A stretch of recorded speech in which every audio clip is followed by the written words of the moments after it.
चलो देखो, गॉस की प्रमेय के अनुप्रयोग। अब गॉस की प्रमेय मैंने बता दी थी क्या। गॉस की प्रमेय ये थी, किसी बंद पृष्ठ में क्यू आवेश रखा हो तो उससे गुजरने वाला संपूर्ण वैद्युत फ्लक्स यानी कि फाई ई उस आवेश का एप्सिलॉन नॉट गुना होता है, यानी कि q इनटू एप्सिलॉन 1/एप्सिलॉन नॉट। और थ्योरम ये थी हमारी phi E equal to q upon में एप्सिलॉन नॉट। ये प्रूफ भी मैंने करा दी। अब इसके अनुप्रयोग है, यानी गॉस की प्रमेय के अनुप्रयोग। अब गॉस की प्रमेय के अनुप्रयोग करके, यानी गॉस की प्रमेय की हेल्प से हम विद्युत क्षेत्र की तीव्रता निकालते हैं। तो एक आती है हमारे पास प्लेट के कारण, प्लेट को सीट भी बोलते हैं या चादर बोल दो, प्लेट, सीट या चादर, ठीक है। एक तो उसके कारण विद्युत क्षेत्र की तीव्रता निकलती है। एक निकलती है अनंत लंबाई के चालक तार के कारण, यानी कि तार के कारण, वायर के कारण, और एक गोले के कारण।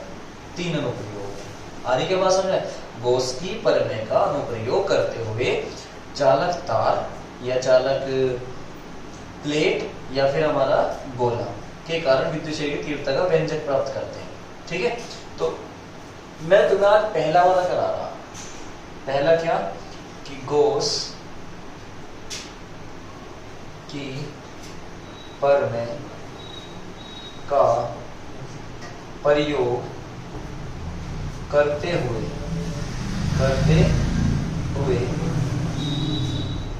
प्लेट, या तो आप लिख दो प्लेट या सीट या फिर चादर के कारण विद्युत क्षेत्र की तीव्रता का व्यंजक, ये आपको फाइंड करना, ठीक है। यानी कि आपको क्या निकालना, गॉस की प्रमेय का प्रयोग करते हुए प्लेट, सीट या चादर के कारण विद्युत क्षेत्र की तीव्रता का व्यंजक निकालना। ये उसकी हेडिंग है, इस नाम से आएगा। गॉस की प्रमेय का अनुप्रयोग जब भी आएगा, प्लेट, सीट या चादर के कारण ये आएगा पहले वाला, ठीक है। प्लेट मान लो, सीट मान लो या चादर मान लो, ठीक है। चालक अचालक कुछ भी हो सकती है, ठीक। दूसरी बात, कभी कभी ऐसे भी आ जाता है कि प्लेट के कारण विद्युत क्षेत्र की तीव्रता का व्यंजक प्राप्त कीजिए गॉस की प्रमेय का अनुप्रयोग करते हुए, ऐसे भी आ जाएगा दूसरे फॉर्म में। ये तुम्हारी पहली हेडिंग है, ठीक। तो हमने क्या मान लिया, ये हेडिंग हुई आपकी। अब हमें क्या बनानी है, प्लेट बनानी है। आवेशित प्लेट भी लिख सकते हैं हम यहाँ पे, आवेशित प्लेट, सीट या चादर, ठीक है। तो हम एक प्लेट बनाते हैं। ये हमने एक प्लेट ड्रॉ कर ली, इसे आप चादर भी बोल सकते हो, सीट भी बोल सकते हो, ठीक है। और इस पे क्या है, आवेश है, यानी कि चार्ज है। तो इस पर आवेश है, ये आवेशित कर दीजिए आप इसे।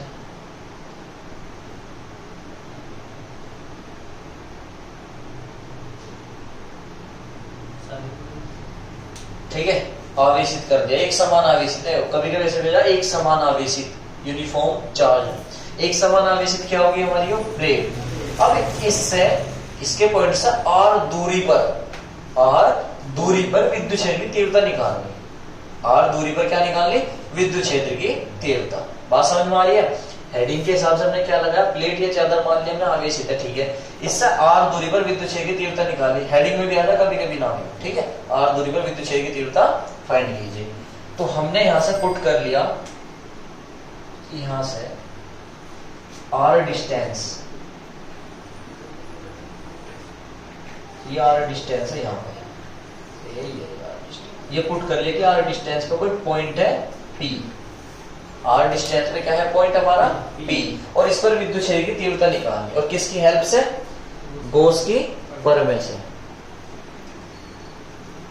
अब गॉस की प्रमेय, जाहिर सी बात है, अगर हम यहाँ इस बिंदु पर विद्युत क्षेत्र की तीव्रता ज्ञात करेंगे गॉस की प्रमेय की सहायता से, तो मैंने तुम्हें कहा था गॉस की प्रमेय बंद पृष्ठ में लगती है। किसमें लगती है, बंद पृष्ठ में। अब बंद तो है नहीं वो पॉइंट तो ओपन है, यो पॉइंट बंद थोड़ा ही है, पॉइंट तो ओपन है।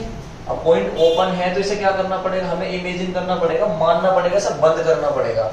और देखो, अगर r डिस्टेंस इधर है तो r डिस्टेंस यार इधर भी हो सके, प्लस का आवेश है, चाहे r डिस्टेंस इधर ले लो चाहे r डिस्टेंस इधर ले लो। जितनी डिस्टेंस आपने इधर पुट करी ना, इतनी डिस्टेंस आपने क्या मान ली, इधर मान ली। ये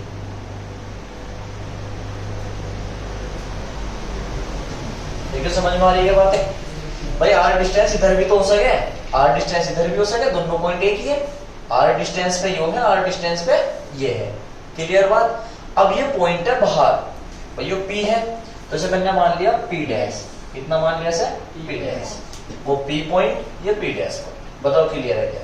ये ऐसे पी, इसे P1 मान लो, आप ऐसे भी कर सकते हो। ठीक है, P और P डैश मान लो। यहां तक क्लियर, कोई दिक्कत नहीं। चलो अब इसे बंद करना पड़ेगा, इस पॉइंट को बंद करना पड़ेगा, यानी कि प्लेट भी बंद हो जाए, पॉइंट भी बंद हो जाए। तो हमारे पास एक ही ऐसा सबस्टेंस है, एक ही ऐसा चीज है जो इसे कम से कम स्पेस में बंद कर सकती है, वो होता है सिलेंडर, यानी कि बेलन। जैसे कि लाइक मार्कर, मार्कर कम से कम में स्पेस में आ जाएगा, बंद भी कर लेगा भाई। मार्कर की जो नोक है, वो पिन है, अंदर जो भरा हुआ है इसमें, वो कम से कम क्या है, इसके शेप के अकॉर्डिंग ही है। यानी कि जो सिलेंडर होता है, बेलन होता है, वो कम से कम शेप में ज्यादा से ज्यादा चीज भर ले आता है।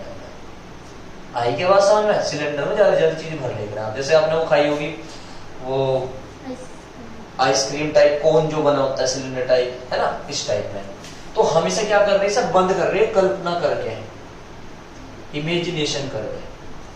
इसके चारों ओर क्या मान लिया हमने, बोसियन पृष्ठ।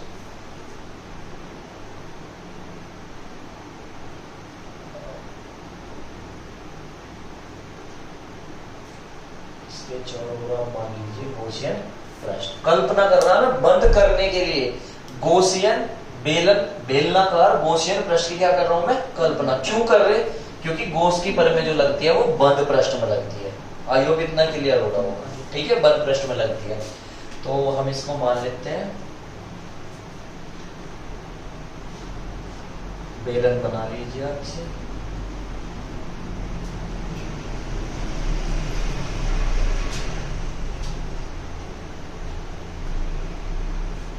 ठीक है, तो बेलन ड्रॉ करो आप इसका।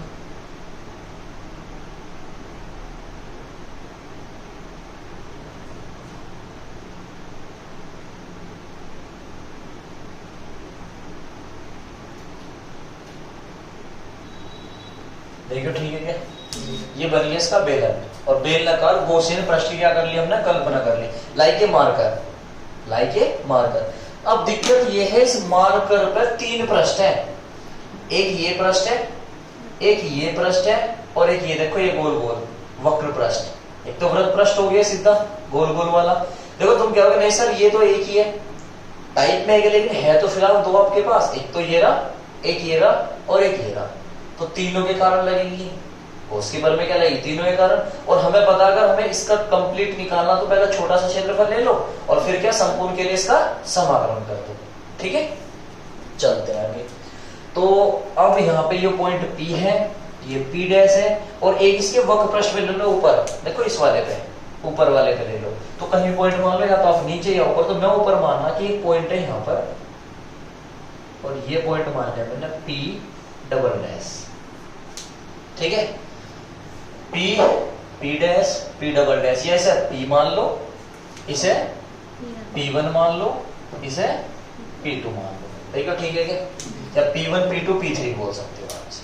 बताओ यहाँ तक क्लियर है। ठीक, अब छोटा सा क्षेत्रफल ले लो इसका, क्या ले लो, छोटा सा क्षेत्रफल। क्योंकि ये जो वक्र पृष्ठ है ना, ये वाला, इस पर छोटा क्षेत्रफल पर संपूर्ण के लिए क्या लगा देंगे हम, इसका समाकलन कर देंगे। क्या कर देंगे, समाकलन।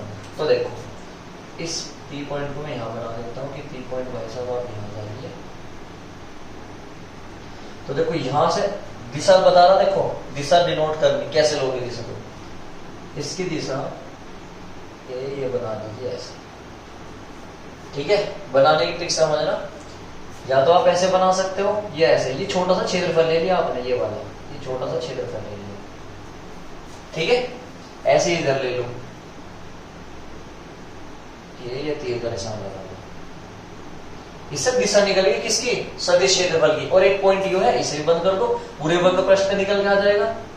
तो ये बंद कर दिया, और ये क्षेत्रफल बना दिया। बताओ यहाँ तक क्लियर है। ठीक है, यहाँ पे छोटा सा क्षेत्रफल लिया आपने, तो वो इसे क्या नाम दे दिया मैंने, DA।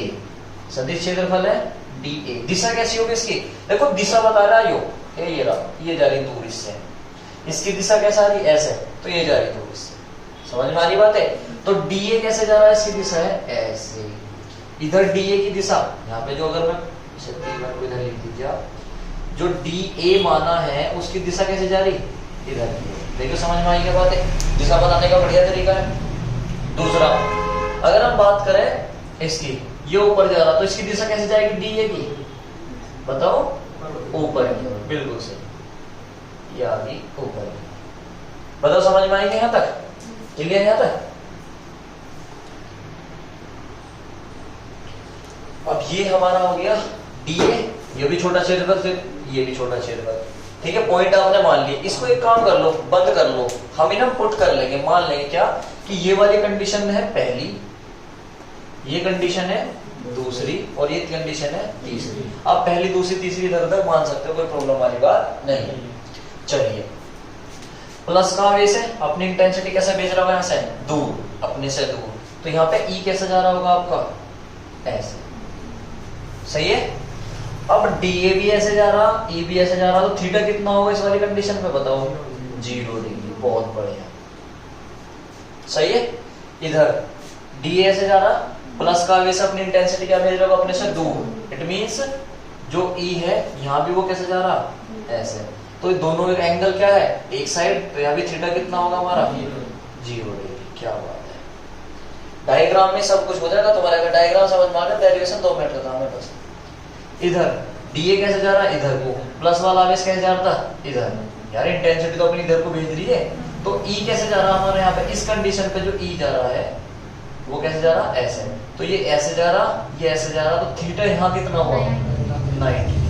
बिल्कुल, बस ये डायग्राम हमारा कंप्लीट। ठीक है, अब इसका माना लिखेंगे। माना खुद लिखूंगा, मैं बोल रहा। माना क्या होगा कि माना किसी आवेशित प्लेट से, आवेशित प्लेट से R दूरी पर, R दूरी बिंदु P पर विद्युत क्षेत्र की तीव्रता ज्ञात करनी है। विद्युत क्षेत्र की तीव्रता ज्ञात करनी है।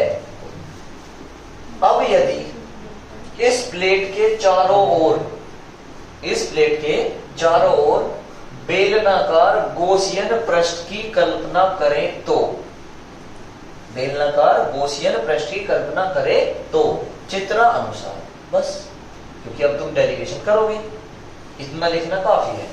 ठीक है, तो चित्रानुसार के बाद कुल फ्लक्स, आ जाओ यहाँ पे, कुल फ्लक्स लिख लेना है, दोबारा सुन लेना तब कर लिख लेना। ठीक है, कुल फ्लक्स। अब कुल फ्लक्स निकालने के लिए हमारे पास क्या मेथड है, इंटीग्रेशन कर दो, समाकलन कर दो। तो देखो, अगर मुझे इंटीग्रेशन निकाला, देखो d phi e equal to phi 1 यहां लिख लो आप, plus d phi 2 plus d phi 3, क्योंकि 3 है ना, इसमें 3 पृष्ठ माने, तीनों के लिए कर लिया, 1 2 3, 3 पृष्ठ, तीनों को हम क्या कर देंगे, समाकलन कर देंगे, तीनों का जोड़कर कंप्लीट कर देंगे। तो आगे चलते हैं। अब ये d phi e equal to, पहले d phi बराबर क्या होता है, e dA cos थीटा, क्या होता है हमारा, phi equal to e a cos theta, यानी कि e dA, बस e डॉट लगा देते हैं, cos थीटा लगाने की जरूरत नहीं है, प्लस दूसरा e डॉट dA प्लस तीसरा e डॉट डी। इन्हें जोड़ मत देना, यदि तीनों को जोड़ दो, क्योंकि 1 2 3 अलग अलग है। ठीक है, डॉट पूरा हटाते हैं, क्या लगाते हैं, cos थीटा, तो cos थीटा लगाएंगे। d phi e equal to integration first, तो e dA cos theta plus second e dA cos theta plus e dA, sorry dot करना हट गया ना हमारा, e dA cos थीटा। सही है, ज्योतिष हट गया। ये 1 2 3 से लिखे, एंगल का काम आएगा हमारा। फर्स्ट पे एंगल कितना, 0, तो जब फर्स्ट पे एंगल 0 है तो 0 रखेंगे, देखो इक्वल टू फर्स्ट, तो e dA cos 0, फर्स्ट पे एंगल कितना, 0, इट मींस 0। आई समझ में बात है? दूसरा plus second E D A, दूसरे में कितना कोस 0, कोस 0 सही, प्लस तीसरा ई डी ए कोस 90। अब कोस 90 है ये, ध्यान देना कोस 90, और आपको पता है साइड में लिख के दिखा देता हूं, कोस 90 जो होता है वो होता है 0, और कोस 0 जो होता है वो होता है 1। सही है।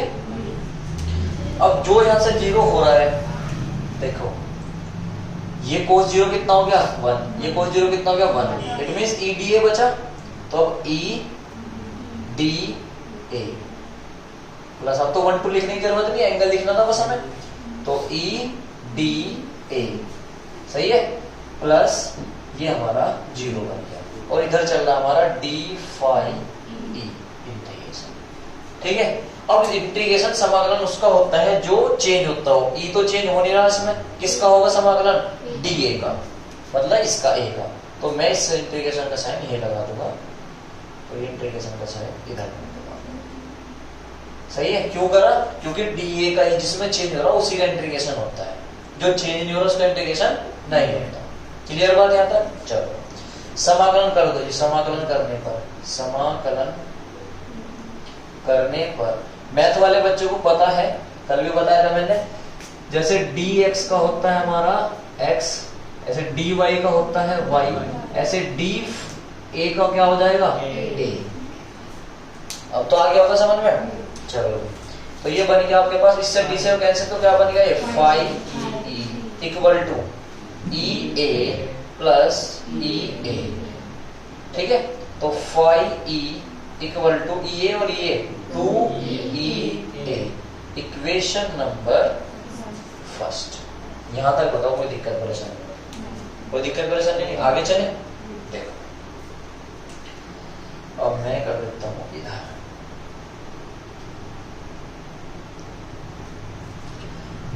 परंतु गॉस की थ्योरम तो अभी वैसे तो लगा ही नहीं है, मैं गॉस की थ्योरम का अनुप्रयोग करना चित्र में तो कर दिया, बट वैसे तो लगाई, परंतु गॉस की प्रमेय से, गॉस की प्रमेय क्या कहती है कि phi E equal to Q upon में एप्सिलॉन नॉट, इक्वेशन नंबर 2। अब आप देखोगे ये भी फाई के इक्वल है और ये भी फाई ई के इक्वल है, तो ये दोनों एक दूसरे के होंगे इक्वल, होंगे नहीं होंगे? सही है। तो देखो समीकरण 1 व 2 से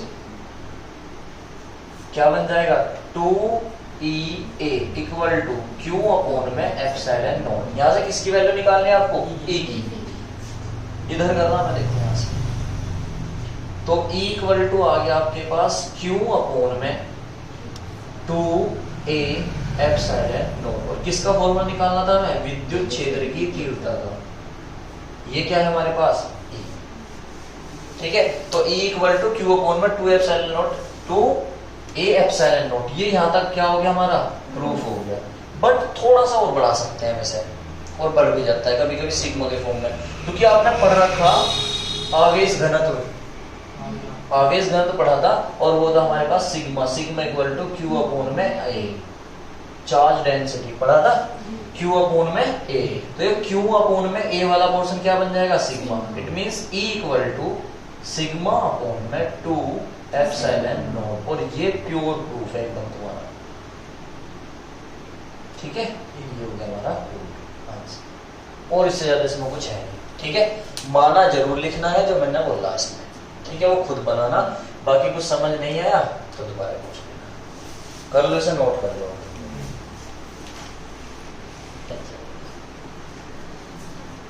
अब ये तुमने प्रूफ देख लिया इसका, देखो अब 2 कारण है। अगर डिफरेंट चार्ज 2 प्लेट हैं, मतलब अलग अलग आवेशित, विपरीत आवेशित प्लेट है, अगर विपरीत आवेशित प्लेटों के कारण, इसका मतलब समझते हो? विद्युत क्षेत्र तीव्रता निकालनी है हमें, कारण E। इट मीन दो प्लेट है विपरीत आवेशित है, एक प्लेट तो हमारी ये है, प्लस वाले बना दो मैंने, एक प्लेट तो हमारी ये है और एक प्लेट हमारी दूसरी बना देता हूँ। क्षेत्रफल इनका समान है, पढ़े देखने में आपको कहाँ लग रहा हो, बट लेकिन इनका क्षेत्रफल समान है, इक्वल है। इट मींस इस पर प्लस प्लस चार्ज है, प्लस प्लस प्लस प्लस, और इस पर चार्ज जो है वो कैसा है, minus minus minus minus minus का। जितना प्लस चार्ज इस पे है प्लस माइनस चार्ज पे है, इसका क्षेत्रफल इसका क्षेत्रफल बराबर है। तो विपरीत आवेशित प्लेटों के कारण क्या निकालने हैं, विद्युत क्षेत्र की तीव्रता निकालनी। पहला पॉइंट, फर्स्ट पॉइंट, प्लेटों के बीच में, प्लेटों के बीच में, बिटवीन प्लेट, प्लेटों के बीच में कोई पॉइंट मान लीजिए, कोई पॉइंट है ये। तो मुझे बताओ प्लस का इस पॉइंट पर तीव्रता कैसे भेजेगा, अपने से दूर। इट मींस इसके कारण मैं मान रहा E1, इसके कारण मान रहा E2, तो E1 इसे कैसी तीव्रता भेज रहा होगा, अपने से दूर। देखियो E1 भेज रहा होगा, नहीं भेज रहा होगा। और माइनस वाला आवेश क्या करता है, अपने पास खींचता है। तो यहाँ माइनस वाला आवेश क्या कर रहा होगा, यहाँ से E2 ये भी अपने पास खींच रहा होगा इस पॉइंट को। बताओ खींच रहा होगा, नहीं खींच रहा होगा। अब E1 भी इधर है, E2 भी इधर है, दोनों की डायरेक्शन में तो क्या हो जाती थी, ऐड, प्लस हो जाती थी। इट मींस दोनों की दिशा एक तरफ है, तो net E equal to E1 plus E2। अब E1 की वैल्यू कितनी निकल ली अभी हमने, सिग्मा अपॉन में 2 एप्सिलॉन, प्लस E2 की वैल्यू भी सेम ही रहेगी, सिग्मा अपॉन में 2 एप्सिलॉन। भाई सिग्मा थोड़ा ही चेंज होगा, सिग्मा बराबर क्यू अपॉन है, तो चेंज होने वाला है नहीं, एप्सिलॉन नॉट कांस्टेंट है। तो 1/2 1/2 कॉमन है ना सब जगह, तो अद्धा कितना हो गया, 1। इट मींस आपका फॉर्मूला कितना आएगा, सिग्मा अपॉन में एप्सिलॉन नॉट, तो ये आ गया E का मान। आगे के बात समझ में। तो प्लेटों के बीच में तो ये आ गया, हमने दिशा दे दी। अब प्लेटों के बाहर दूसरी कंडीशन क्या है, प्लेटों के बाहर दूसरी कंडीशन, प्लेटों से बाहर की ओर, बाहर की ओर। अब प्लेटों से बाहर की ओर जब हम निकल लेंगे, पॉइंट पुट कर लीजिए, आप यहाँ पे कर लो चाहे इधर कर लो, मैं फिलहाल पॉइंट यहाँ पुट कर रहा हूँ। जैसे मान लिया मैंने P2, इसे P1 मान लिया, ठीक। जो प्लस का आवेश क्या कर रहा होगा, इसे अपने से दूरी भेज रहा होगा, अब भी दूरी भेज रहा होगा। तो अगर हम बात करें E1 की, तो E1 कैसे भेज रहा है, इसे अपने से दूर। और अगर माइनस वाले आवेश की बात करूं तो क्या कर रहा होगा, इसे अपने पास खींच रहा होगा, यानी कि E2 कैसे बुला रहा होगा, इधर की ओर। सही है, दोनों की दिशा अलग अलग है, तो नेट E, जब दोनों की दिशा अलग अलग है तो नेट E कैसे निकलता है, माइनस करके, E equal to E1 minus के E2। बताया था मैंने इससे पहले भी, दोनों की दिशा एक तरफ तो जोड़ दो, अलग अलग तो घटा दो। अब E1 भी कितना है, sigma upon 2 epsilon not minus sigma upon में 2 एप्सिलॉन नॉट, पूरा कैंसिल, कितना आ गया, 0। तो प्लेटों के बाहर विद्युत क्षेत्र की तीव्रता क्या आएगी, 0। समझ में आ गई बात है। अब ये बात तो हुई हमारी विपरीत आवेश की, जो तुम हर जगह पढ़ लोगे, हर जगह पढ़ लोगे, ठीक है। अगर हम बात करें एक समान आवेशित प्लेटों के कारण, ये बात तो तुम हर जगह पढ़ लोगे, बुक में भी दे रखी। अगर जो हमने समझा है, इसी कारण हम एक और डेरिवेशन बना सकते हैं, और वो क्या है, एक समान आवेशित, एक समान आवेशित, रटना नहीं है ना, आवेशित प्लेटों के कारण E, अगर एक समान आवेशित, तुम्हें हर कोई ये वाले तो बता देगा, लेकिन जो मैं तुम्हें बता रहा ये नहीं बताएगा। देखो एक समान आवेशित का मतलब, चाहे किसी बच्चे से पूछ के देख ले तू, तो एक समान आवेशित बना दो, या तो आप प्लस प्लस बना दो या फिर माइनस माइनस, अगर उसने समझ के पढ़ रखा था वो सही बताएगा।